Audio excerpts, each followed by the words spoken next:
Hi, it's Celebrate Life today again, and we are coming to you from cool, cold New York. But anywhere you are, whatever the temperature is, you can celebrate life if you follow the principles of Celebrate Life, which are one, always know where you're going, two, always know your driver who is propelling this boat. Two, three, pay as you enter. That means that you need to put in your part at the beginning, not at the end. And four, enjoy the ride. You can enjoy the journey as you go through life so that you can celebrate life every day of every year and every moment of every day.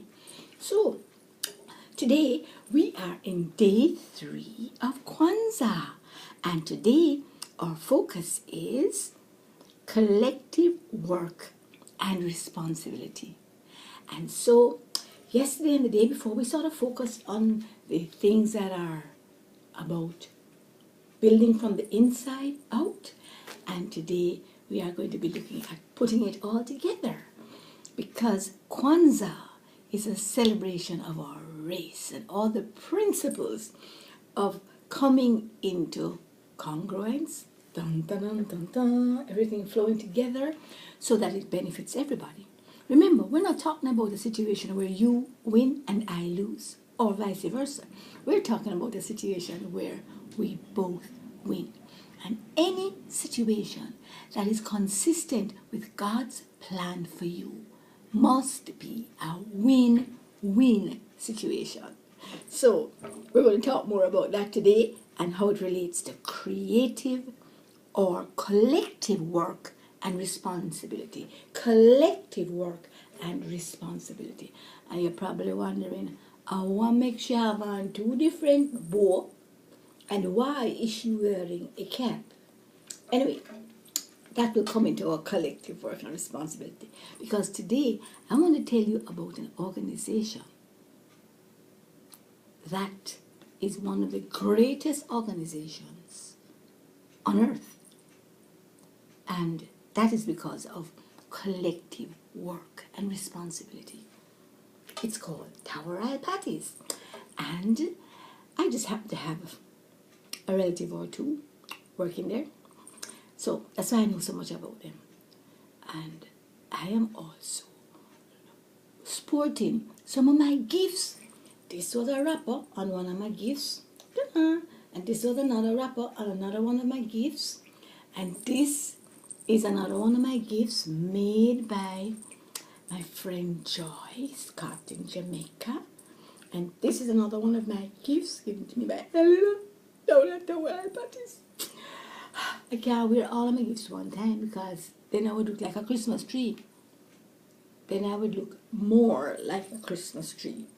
But today we are talking about collective responsibility. Collective work and responsibility has to go in that order. You know why? Because you can't have the responsibility until you embrace the work. And then guess what? After the responsibility comes the rewards, which you will look at tomorrow. Because tomorrow we are going to do cooperative economics. How we are going to gain from all of what we're doing. So today we are looking at collective work and responsibility. Now, yesterday we looked at self-determination. The day before we looked at unity. And we saw where we need to do it for ourselves first. And that is why today, as my Sabbath, I am not going anywhere.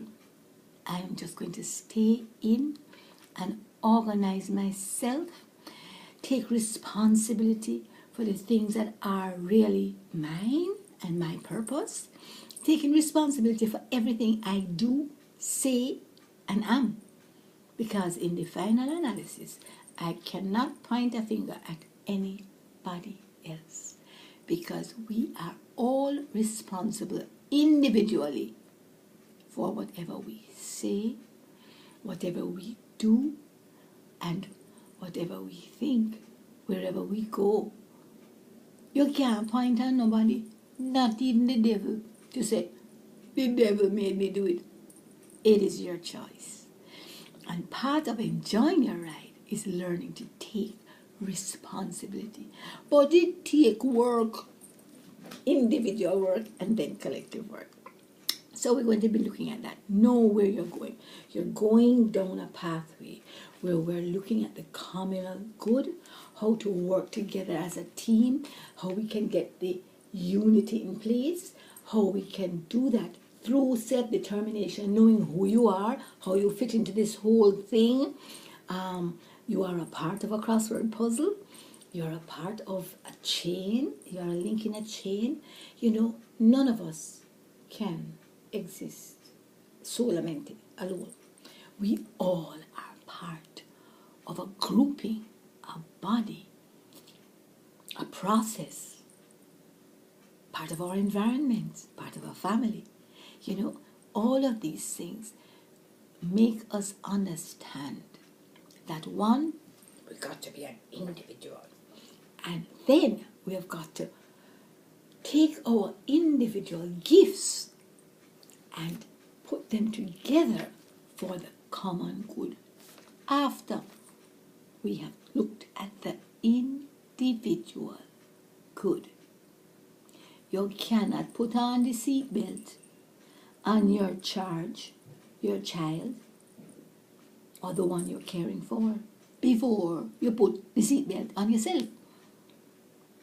Now, I have several clients who are caregivers for others of my clients, and I'm here to tell you the hardest thing is to get them to eat before they feed their client, to do whatever they're doing for their client before they do it for their client, because it is so important to understand that as you look, where are you going?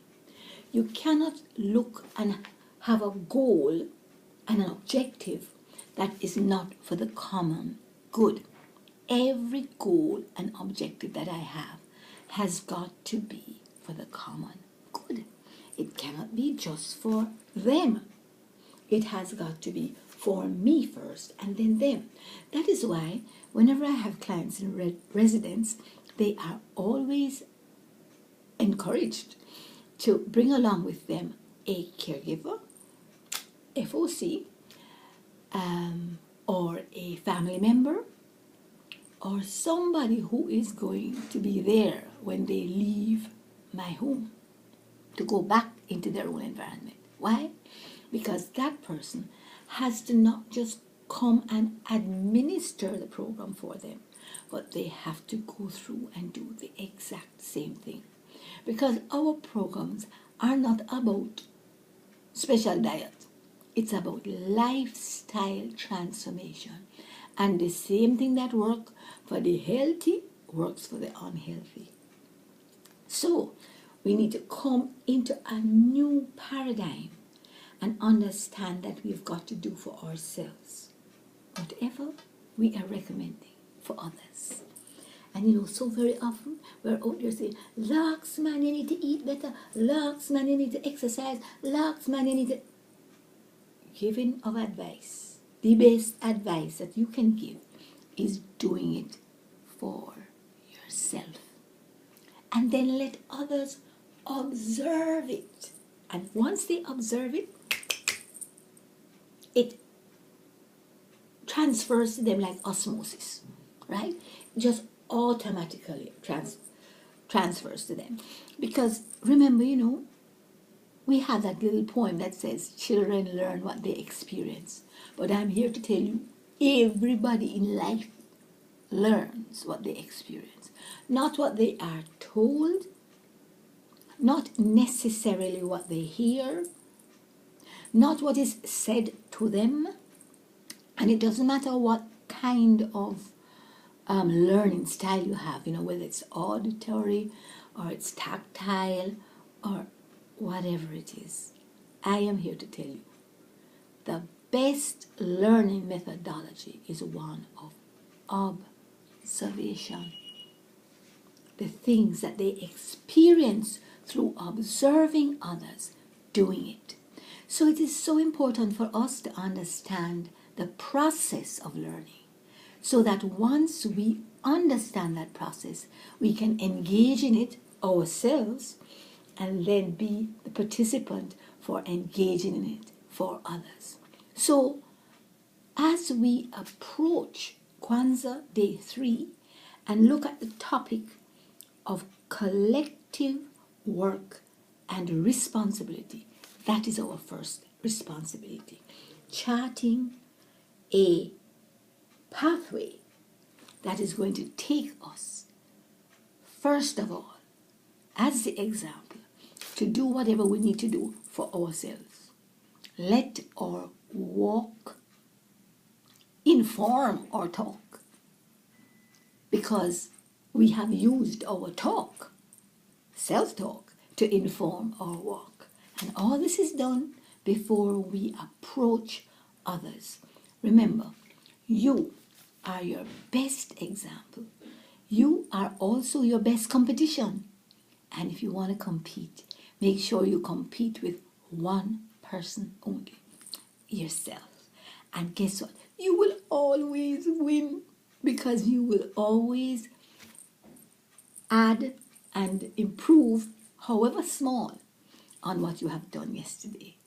So as we look at collective work and responsibility on Kwanzaa Day 3, let us remember that it all starts with the individual, so that we can be the example for others to observe, see that it works, and then want to follow it too. So as we come back in the next segment, we're going to be looking at knowing your driver. So come back.